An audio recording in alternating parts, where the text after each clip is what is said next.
देखो, as per the CBSE guidelines, हमारा जो 11th क्लास का जो प्रोजेक्ट बनेगा, आपका प्रोजेक्ट बनेगा, प्रैक्टिकल्स होंगे, वो किस तरीके से होंगे वो अपन डिस्कस कर रहे हैं। तो as per the CBSE guidelines कि आपका जो प्रोजेक्ट वर्क होता है, चाहे वो 11th हो चाहे 12th हो, वो आपका होता है कितने मार्क्स का? 20 मार्क्स का। कितने मार्क्स का होता है? 20 मार्क्स का होता है। लेकिन इस सेशन में सीबीएसई ने क्या करा, आपके उसको दो पार्ट में डिवाइड करा, टर्म 1 और टर्म 2। तो इसी तरीके से जो 20 मार्क्स के जो प्रैक्टिकल है, इसको भी दो पार्ट्स में डिवाइड कर दिया, 10 और 10। तो 10 मार्क्स के आपके जो प्रैक्टिकल्स हैं वो होंगे आपके टर्म 1 में, और 10 मार्क्स के प्रैक्टिकल आपके होंगे आपके टर्म 2 में। ठीक है ना? अब अपन डिस्कस करें कि अभी जो टर्म 1 में जो 10 मार्क्स के प्रैक्टिकल होंगे, इसमें करना क्या है। तो इस 10 मार्क्स में ये जो प्रैक्टिकल होंगे, इसके लिए आपको एक प्रोजेक्ट बनाना है। You have to prepare a project. आपको एक प्रोजेक्ट बनाना है। अब इस प्रोजेक्ट का जो मोटिव है वो आपको समझा देता हूँ। इस प्रोजेक्ट का मोटिव ये है, इस प्रोजेक्ट को बना के हम ये मतलब ये करना है।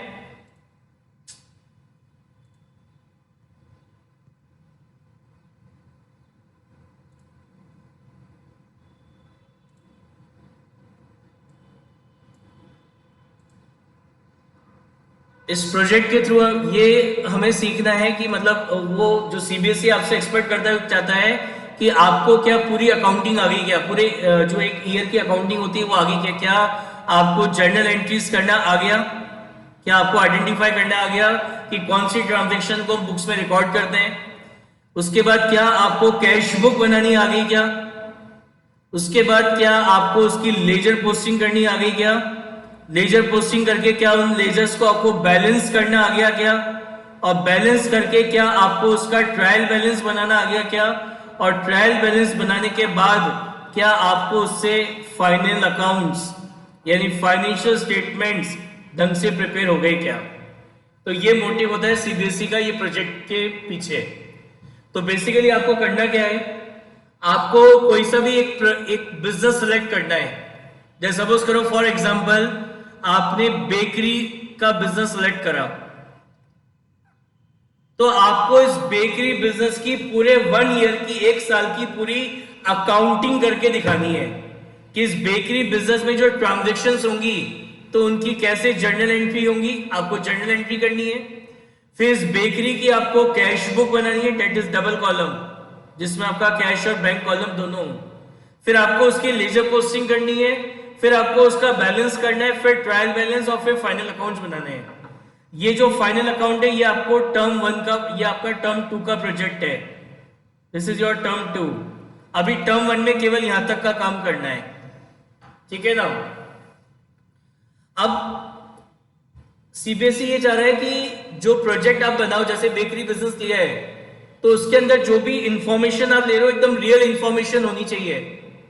रियल इंफॉर्मेशन मतलब कि वाकई में जो एक्चुअल में जो प्रेजेंटली होता है वो। ये सपोज करो आपने बेकरी पे प्रोजेक्ट बनाया, आप उसमें अपने बिजनेस का एक्सपेंस दिखा रहे हो, बोले इलेक्ट्रिसिटी का एक्सपेंस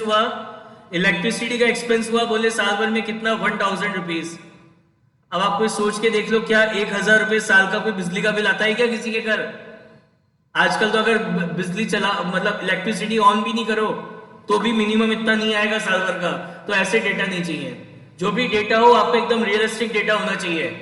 कोई भी ऐसा इमेजिनरी डेटा नहीं चाहिए, एकदम रियलिस्टिक डेटा होना चाहिए। ये मैं एग्जांपल बता रहा हूँ बेकरी का, कोई सा भी अपनी इच्छा से कोई सा भी प्रोजेक्ट आप सेलेक्ट कर सकते हैं। तो जो प्रोजेक्ट करने का जो तरीका है वो ये है कि जो भी प्रोजेक्ट आप सेलेक्ट करें, आप बेकरी बिजनेस या कोई फर्नीचर बिजनेस या फिर कोई गारमेंट्स का बिजनेस सेलेक्ट कर रहे हैं, तो उसकी किसी शॉप पे जाओ और शॉप पे जाके जरा देखो कि यहाँ पे क्या क्या हो रहा है, यहाँ पे क्या क्या असेट यूज हो रहे हैं, उन सबका एनालिसिस करो।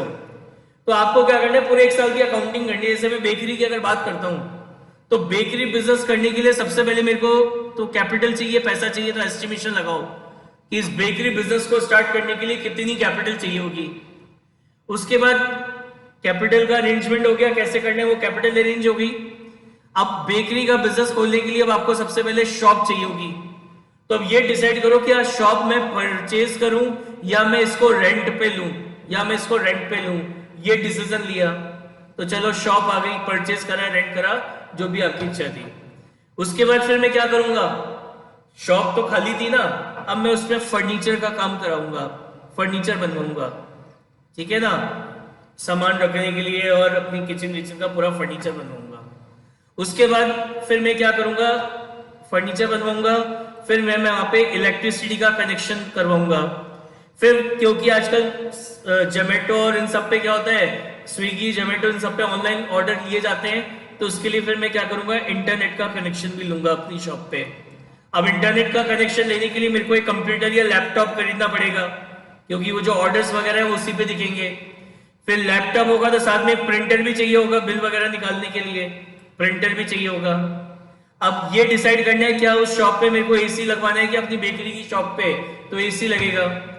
उसके बाद एसी लगने के बाद फिर वो जो देखेंगे ना काउंटर वगैरह जो होते हैं जहाँ पे वो हम डिस्प्ले करते हैं, वो चीज खरीदूंगा। उसके बाद फिर मैं अपने वर्कर्स अपॉइंट करूंगा।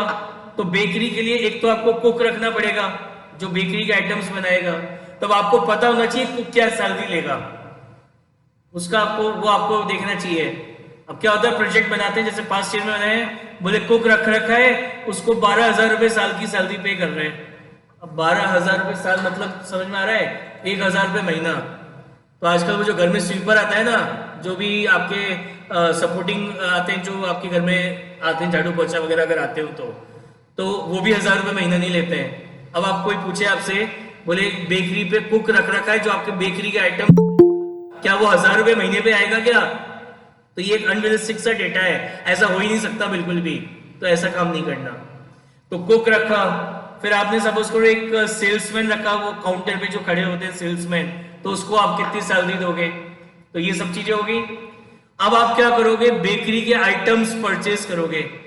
तो आपने बेकरी के आइटम्स परचेज करे, तो परचेज हो गई। अब आप क्या करोगे, सेल्स करोगे, सेल हो गई। उसके बाद इस बेकरी पे इलेक्ट्रिसिटी का बिल आता होगा, तो इलेक्ट्रिसिटी का बिल हो गया। इस बेकरी पे आपके इंटरनेट का बिल आता है, तो इंटरनेट का बिल कितना आता है वो आपको पता होना चाहिए, ठीक है ना। तो इंटरनेट का, हाँ वेरी गुड, आप बेकरी नई बेकरी खोलोगे तो उस पर आप एडवर्टीजमेंट करोगे, ठीक है ना। एडवर्टीजमेंट के लिए आपने ऊपर अपनी बेकरी के ऊपर अपना बोर्ड लगाया, साइन बोर्ड, आपने पैम्पलेट डिस्ट्रीब्यूट करा या न्यूज़पेपर में ऐड दिया, तो वो होना चाहिए। अब आपको पता होना चाहिए कि न्यूज़पेपर में अगर ऐड दे रहे हो तो न्यूज़पेपर में ऐड देने की क्या कॉस्ट आती है। तो जैसे मैं बताऊं आपको, एक अगर फुल पेज अगर आप न्यूज़पेपर में ऐड देते हो फुल पेज का, तो उसकी कॉस्ट होती है around 4 to 5 lakh rupees, 4 to 5 lakh rupees, ठीक है ना। यस, बेकरी खरीदिए तो उस पर इलेक्ट्रॉनिक एप्लायंसेस होंगे, फ्रिज हो गया, फ्रीजर हो गया, ठीक है ना, ये सब इलेक्ट्रॉनिक एप्लायंसेस आप खरीदेंगे। इंटरनेट हो गया, एडवर्टीजमेंट हो गया, इलेक्ट्रिसिटी का बिल हो गया, और बताओ बेकरी पे और क्या खर्चे हो सकते हैं। सपोज करो एक बहुत बड़े लेवल पे आपने बेकरी खोली, तो बाहर आपको एक गार्ड लगाना पड़ेगा, वरना जाम लग जाएगा, फिर वो दिक्कत करेंगे पुलिस वाले और अड़ोसी पड़ोसी। तो बाहर आपने गार्ड अपॉइंट रख करा कि जो ट्रैफिक को, सिक्योरिटी को वो करे। क्रॉकरी आइटम्स खरीदोगे, क्योंकि ये जो केक वगैरह बेकरी की चीजें जो बनेंगी, बेकरी की जो चीजें बनेंगी उसके लिए आपको सामान चाहिए होगा, क्रॉकरी, वो खरीदोगे। यस, अगर बेकरी पे आप सिटिंग अरेंजमेंट करवाते हो तो उसके अकॉर्डिंग आपको फर्नीचर खरीदना पड़ेगा। ट्रांसपोर्टेशन, हाँ अब देखो, अब आप बात कर रहे हो ट्रांसपोर्टेशन की, तो अब जरा लॉजिकली सोचो, क्या आज के समय में कोई बंदा रखेगा ट्रांसपोर्ट के लिए, बेकरी वाला रखेगा कोई ट्रांसपोर्टेशन का बंदा कि जो होम डिलीवरी करके आए? क्या कोई करेगा पॉइंट? बिल्कुल नहीं करेगा। क्यों? स्विगी है ना, जोमेटो है ना, ये दे रहे हैं जब फैसिलिटी, तो काय के लिए अपन को एक बंदा रखना है, पर्सन रखना है जो जाके होम डिलीवरी करके आए? काय के लिए मैं उसको सैलरी पे अपॉइंट करूं? इससे बढ़िया तो वो पर्सन रख लूंगा। अब अगर किसी बंदे को अगर मैंने डिलीवरी के लिए रखा है तो उसको तो सैलरी देनी पड़ेगी। जोमेटो वाले को क्या, अगर उसका ऑर्डर आया तो जो ऑर्डर आता है उस पर मुश्किल से 1-2% उसको कमीशन देना होता है जोमेटो कंपनी को, ठीक है ना। तो no need of this person. आज के समय में डिलीवरी बॉय रखने की जरूरत ही नहीं है किसी शॉपकीपर को, ठीक है ना। ये हो गया। हाँ, ऐसा एक बंदा जो वॉशिंग वगैरह करे वो रखेंगे। तो कुल मिला के इस तरीके से एक रियलिस्टिक प्रोजेक्ट आपको बनाना है। ठीक है ना। और उस रियलिस्टिक प्रोजेक्ट की आपको पूरी अकाउंटिंग करके दिखानी है। अब जो अकाउंटिंग आप करोगे वो ईयरली अकाउंटिंग करेंगे। मतलब ईयरली अकाउंटिंग मतलब कि जैसे आपने बेकरी आइटम, जो आप बेकरी पे जो भी चीजें आप रख रहे हो तो वो आपके गुड्स कहलाएंगे। तो जो गुड्स हम खरीदते हैं तो उसके लिए परचेज अकाउंट इफेक्ट होता है। तो आपको हर महीने की अकाउंटिंग नहीं करनी कि मैंने अप्रैल में कितना परचेज करा, फिर अप्रैल के बाद मार्च में क्या खरीदा, मई में क्या खरीदा, जून में क्या खरीदा और जुलाई में क्या खरीदा। आपको ऐसा काम नहीं करना। आपको केवल साल भर की परचेज करके बतानी, बोले साल भर में मैंने 10 लाख की परचेज करी, तो आप रफ में एक एस्टिमेशन लगा लो कि पर मंथ कितनी परचेज होती है। तो आप जब अकाउंटिंग करोगे अपने प्रोजेक्ट में तो आपको पूरे साल भर की परचेज एक साथ रिकॉर्ड करनी है। इलेक्ट्रिसिटी का बिल है तो आपको हर महीने की एंट्री नहीं करके दिखानी कि मैंने अप्रैल में ये इलेक्ट्रिसिटी का बिल पे करा, मई में ये, जून में ये, जुलाई में ये, ऐसा नहीं। आप एक एस्टिमेशन लगा लो कि बोले हर महीने 10,000 रुपए इलेक्ट्रिसिटी का बिल आता है, तो साल भर का कितना हो गया 1,20,000। तो आपको केवल एक ही जर्नल एंट्री पास करनी है इलेक्ट्रिसिटी बिल की। समझ में आ गई बात। इंटरनेट का कनेक्शन दिया आपने वाईफाई, तो बोले इंटरनेट का कनेक्शन का बिल आ रहा है 1,000 पर मंथ, तो साल भर का कितना हो गया 12,000। तो पूरे साल भर की एक एंट्री आपको पास करनी है, हर महीने की एंट्री आपको पास करके नहीं दिखानी। तो इस तरीके से मिनिमम 25 ट्रांजेक्शन्स आपको कंसिडर करनी है, मिनिमम 25। ठीक है ना। तो 25 से 30 ट्रांजेक्शन लेनी है बस, इससे ज्यादा बड़ा प्रोजेक्ट नहीं बनाना। समझ में आ गया। 25 ट्रांजेक्शन का मतलब क्या हुआ, ये आपकी एक हो गई, ये आपकी दूसरी हो गई, ये आपकी तीसरी हो गई।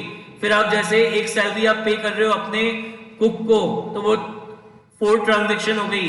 फिर आप सैलरी, समझ में आ गई बात। फिर आप जैसे गार्ड को पे कर रहे हो तो वो नेक्स्ट ट्रांजेक्शन हो गई। फिर आपने फर्नीचर परचेज करा तो वो एक ट्रांजेक्शन हो गई।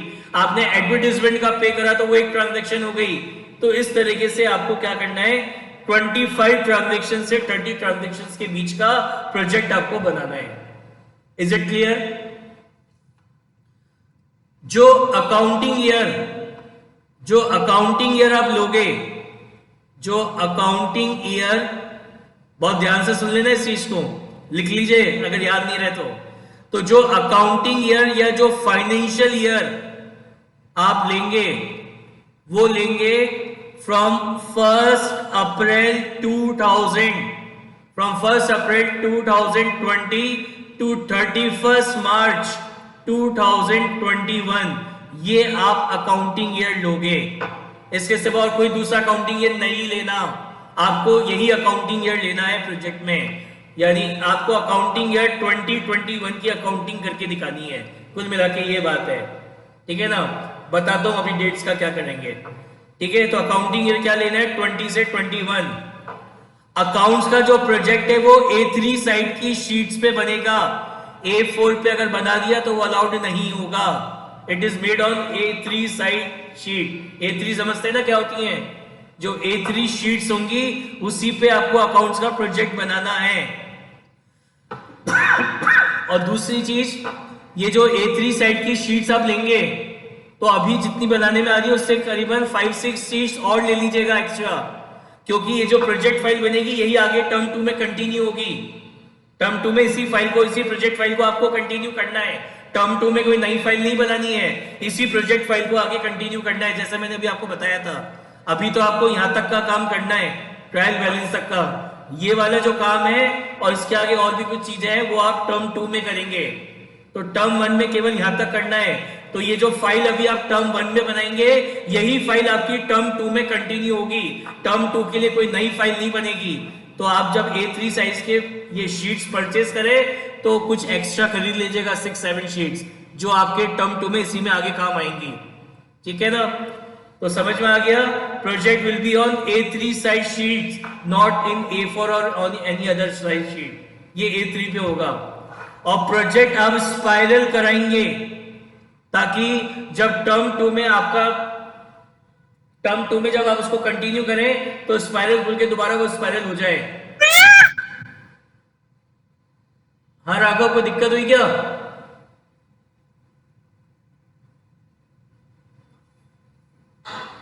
समझ में आ गई बात।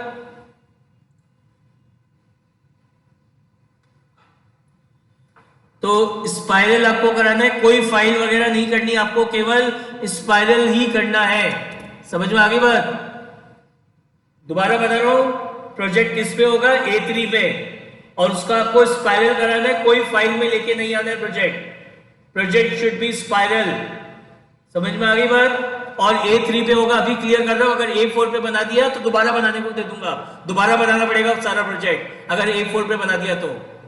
ठीक है, तो प्रोजेक्ट A3 की शीट पे बनेगा और स्पाइरल होगा।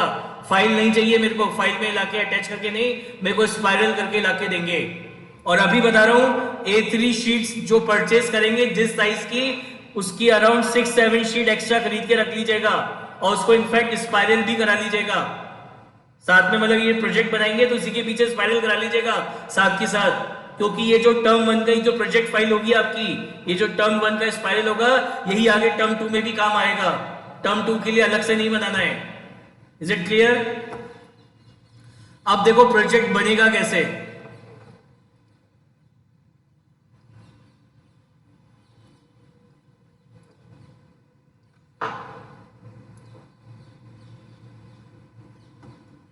जो आपके प्रोजेक्ट का जो फर्स्ट पेज होगा, आपकी प्रोजेक्ट फाइल का जो फर्स्ट पेज होगा वो ये होगा।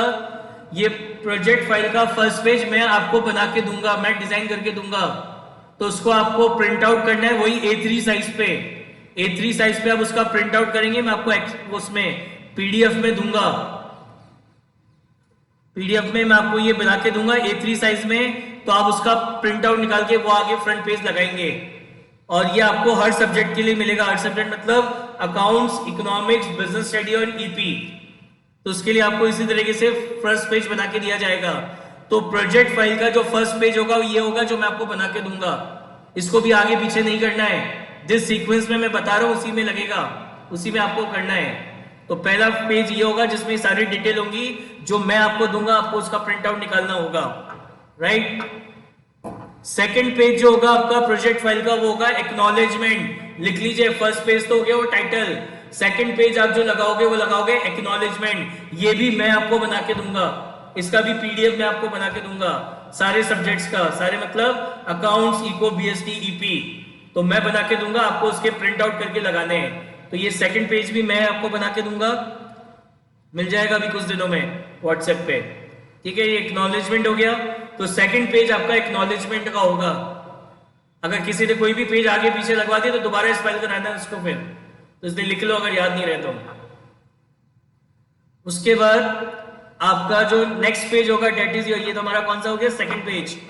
Now third page.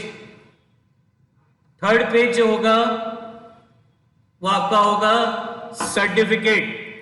जो थर्ड पेज आपका होगा वो होगा सर्टिफिकेट, ये भी आपको बना के दिया जाएगा।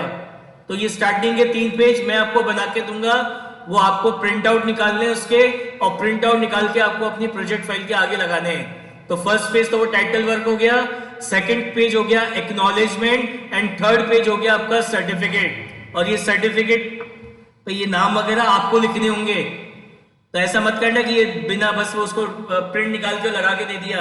ये जो दिख रहा है ना, दिस इज सर्टिफाइड, यहाँ पे आप अपना नाम वगैरह ये आप लिख के देंगे मेरे को, ऑफ क्लास कितना और MPS इंटरनेशनल। इसी तरीके से ये जो एक्नॉलेजमेंट है, इस एक्नॉलेजमेंट में जैसे नेम ऑफ स्टूडेंट आ रहा है, रोल नंबर अलॉटेड बाय, यहाँ पे CBSE की जगह CC आएगा, ये आप लिख के देंगे। ये आ रहा है मिस्टर नेम, यहाँ पे आप लिख के दोगे, और ये फ्रंट पेज पे जो भी ये जगह छोड़ूंगा ये सब आप लिख के देंगे। तो ये 3 पेज तो आपको एज इट इज मिल जाएंगे। अब थर्ड पेज आपका ये होगा इंडेक्स का। थर्ड पेज आपका क्या होगा? इंडेक्स का। तो इस इंडेक्स में आप क्या करेंगे? इंडेक्स में आप ये सीरियल नंबर हो गया, ये टाइटल मत लिखिएगा, इसको लिख लीजिए कॉपी में, टाइटल ऑफ प्रोजेक्ट की जगह आप इसमें लिख लीजिएगा टॉपिक। ठीक है, तो टॉपिक में सबसे पहले आप यहां लिखेंगे नंबर 1 स्टोरी। स्टोरी के बाद नंबर 2 आप लिखेंगे, स्टोरी के बाद आप लिखोगे जर्नल। जर्नल के बाद नंबर 3 आपका आएगा कैश बुक। कैश बुक के बाद नंबर 4 आपका आएगा लेजर। लेजर के बाद आप यहां लिखेंगे ट्रायल बैलेंस, और उसके बाद आप 6, 7, 8 मतलब 10 तक यहां पे ब्लैंक छोड़ दीजिएगा। 10 तक आपको क्या करना है, ब्लैंक छोड़ दीजिएगा, ठीक है ना। तो 1 2 3 4 5 6 7 8 9 10 तक आपको ब्लैंक छोड़ना है, केवल अभी यहां तक पढ़ना है। आगे जब टर्म 2 होगा तो उसमें आप इंडेक्स भरोगे। तो पेज नंबर हो गया, ये सोर्स अकाउंट्स में नहीं आएगा, इकोनॉमिक्स में आएगा, तो देख लीजिएगा, ठीक है ना। ये आप अपने इकोनॉमिक्स और बिजनेस स्टडी और ईपी के टीचर से पूछ लीजिएगा, मेरे अकाउंट्स में इसका कोई कॉलम नहीं होगा। और आपको बस यहाँ पे ये इसकी भी जरूरत नहीं है, केवल ये 2 चीजें चाहिए, सीरियल नंबर, टॉपिक और पेज नंबर, बस दैट्स इट। समझ में आ गई बात। तो 3 कॉलम आपके इंडेक्स में बनेंगे। तो पहले चीज आप क्या लिखोगे, स्टोरी लिख लो इसको कॉपी में। पहले क्या आएगा, स्टोरी, सेकंड जर्नल, फिर थर्ड क्या लिखोगे, कैश बुक, फोर्थ क्या लिखोगे, लेजर, फिफ्थ क्या लिखोगे, ट्रायल बैलेंस, और नीचे 6 7 8 9 10 के लिए जगह छोड़ दोगे, उसमें कुछ नहीं लिखोगे। तो इस तरीके से आप इंडेक्स बनाओगे 4th पेज पे। समझ में आ गई बात। ये इंडेक्स आप अपने इंडिविजुअल टीचर से पूछ लीजिएगा, मेरे अकाउंट्स में केवल जो मैंने बताया वही बनेंगे। बाकी आप अपने इकोनॉमिक्स और बिजनेस स्टडी और ईपी के जो टीचर्स हैं उनसे पूछ लीजिएगा इंडेक्स में क्या क्या उनको फिल करवाना है, ठीक है। बाकी हर प्रोजेक्ट के अंदर यही होगा, स्टार्टिंग के 3 पेज हो गए, 4th पेज हर प्रोजेक्ट में इंडेक्स का बनेगा, ठीक है। अब नेक्स्ट पेज क्या होगा, this is your 4th page. अब next is your 5th page. अब 5th पेज में आपको इस तरीके से स्टोरी लिखनी है कि कैसे आपके दिमाग में बिजनेस करने का आइडिया आया, फिर कैसे आपने बिजनेस किया। जैसे मैं आपको पढ़ के सुना देता हूं ये शॉर्ट में, ये एक एग्जांपल है। स्टोरी ऐसे लिखनी है, लिखा है Aryan an art student had just completed his graduation, is not pursuing his study further and is included to start his own business.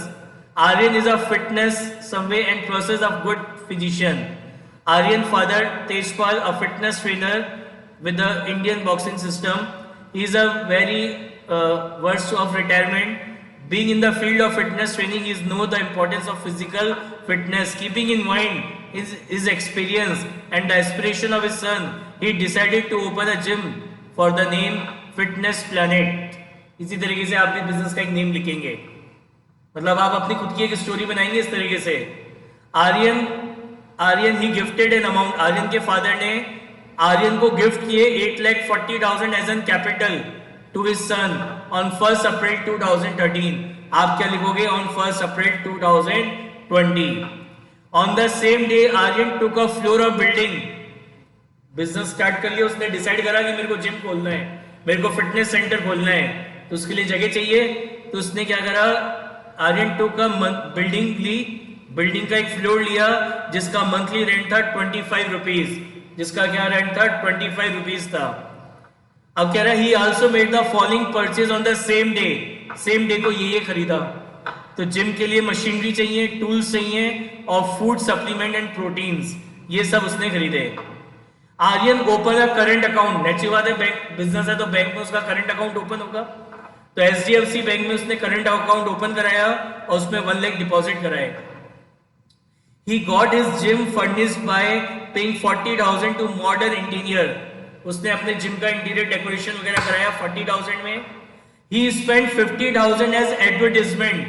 उसने 50,000 एडवर्टाइजमेंट पे किए through poster and banner in his locality, अपनी locality में।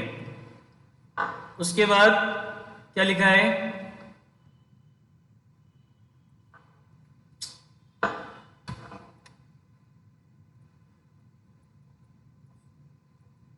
फिर आगे लिखा था Aryan appointed a helper at a salary of 5,000 per month and a manager at a salary of 12,000 per month. ये देखो एकदम सही चीज है, इतने पे अपॉइंट होते हैं।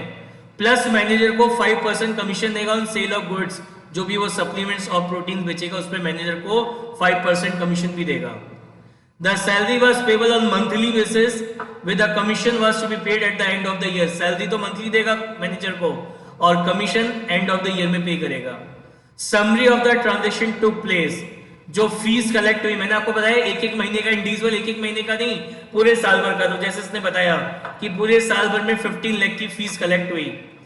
Cash collected from sale of goods, ये प्रोटीन और सप्लीमेंट बेच के कितना मिला, 3,90,000 मिला। अब ये उसके एक्सपेंसेस उसने बताए कि बोले साल भर में ये एक्सपेंसेस हुए। क्या क्या एक्सपेंसेस हुए, टेलीफोन चार्जेस, टेलीफोन चार्जेस इतना, इलेक्ट्रिसिटी, ये एक्सपेंस हुए।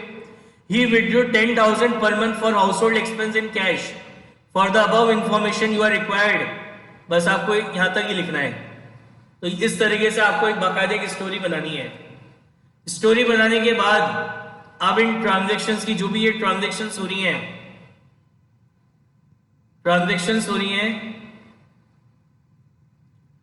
उसके बाद आप क्या करोगे, स्टोरी बन गई, स्टोरी के बाद आप करोगे जर्नल। उन सारी ट्रांजैक्शन, जो ट्रांजैक्शंस आपने लिए हैं उनकी जर्नल एंट्रीज आप पास करोगे।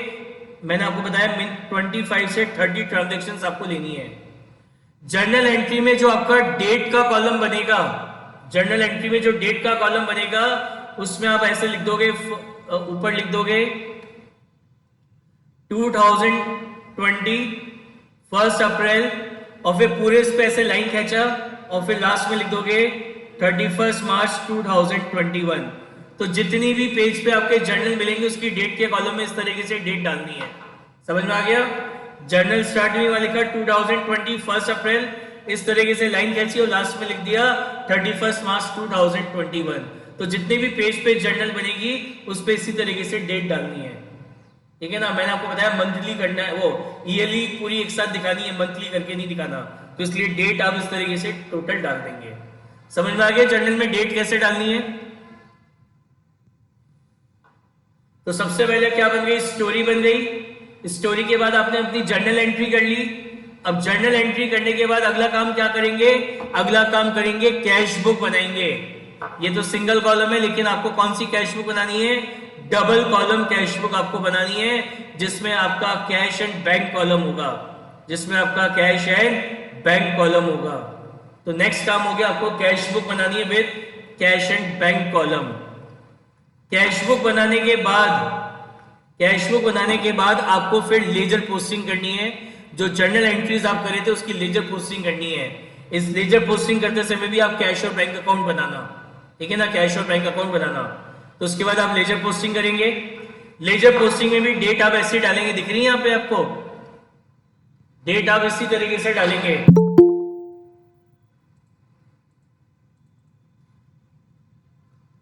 जैसे स्टार्टिंग में वही 1 अप्रैल और क्लोजिंग में 31 मार्च, 1 अप्रैल 31 मार्च, इस तरीके से डालनी है। और क्लोजिंग आपको ईयर एंड वाली करनी है, जो मैंने आपको बताई थी कि जो आपके पर्सनल और रियल अकाउंट है, जो आपके पर्सनल और रियल अकाउंट वो तो कैसे क्लोज होंगे, पर्सनल और रियल अकाउंट तो क्लोज होंगे कैसे, टू बैलेंस और बाय बैलेंस करके। और नॉमिनल अकाउंट कैसे क्लोज होंगे, नॉमिनल अकाउंट आपके क्लोज होंगे by the use of trading and PNL. जो आपके purchase return, sales return, purchase return, sales return और डायरेक्ट एक्सपेंस, इनको तो क्लोज करेंगे किससे, ट्रेडिंग अकाउंट से। और बाकी बचे हुए जितने भी नॉमिनल अकाउंट हैं उनको क्लोज किया जाएगा कैसे, प्रॉफिट एंड लॉस अकाउंट से। तो इस तरीके से आप अपने लेजर अकाउंट बना के ईयर एंड की उनकी क्लोजिंग करेंगे, राइट। उसके बाद क्लोजिंग करने के बाद ये बन गया आपका लेजर पोस्टिंग होगी। देखो ये दिख रहा है, by PNL to trading account, by trading account, इस तरीके से क्लोज करने, सारे लेजर अकाउंट इस तरीके से बनाने हैं। और जो क्लोजिंग में आप जो क्लोजिंग करेंगे ना, टू बैलेंस और बाय ट्रेडिंग और टू पीएनएल लिख के टू बैलेंस बाय बैलेंस, उसमें आप डेट कब की डालोगे, 31 मार्च 2021 की, 31 मार्च 2021 आप उसमें डेट डालेंगे, ठीक है। उसके बाद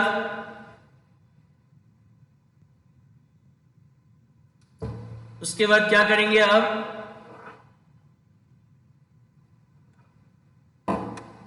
ये हो गया, लेजर अकाउंट बन गए। लेजर अकाउंट बनाने के बाद आप क्या बनाओगे, ट्रायल बैलेंस बनाओगे। ट्रायल बैलेंस कैसे बनता है वो आपको पता है, तो आप ट्रायल बैलेंस बनाओगे। तो इस तरीके से ये आपका टर्म 1 का प्रोजेक्ट है, ये आपको टर्म 1 में करना है।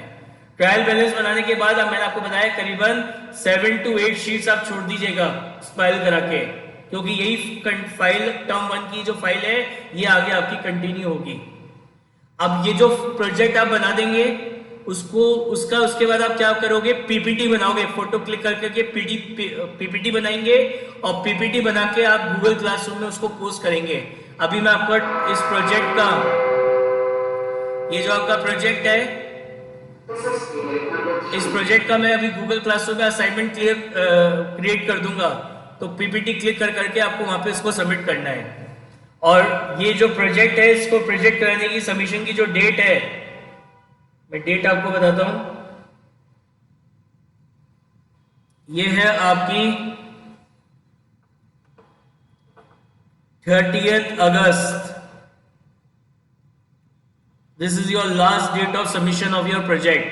पूरे 15 डेज हैं, पूरे 15 डेज हैं तब, और अराउंड 20 to 25 पेज का प्रोजेक्ट बनेगा, तो डेली का केवल 1 या 2 पेज बनाएंगे तो भी बहुत इजीली कंप्लीट हो जाएगा।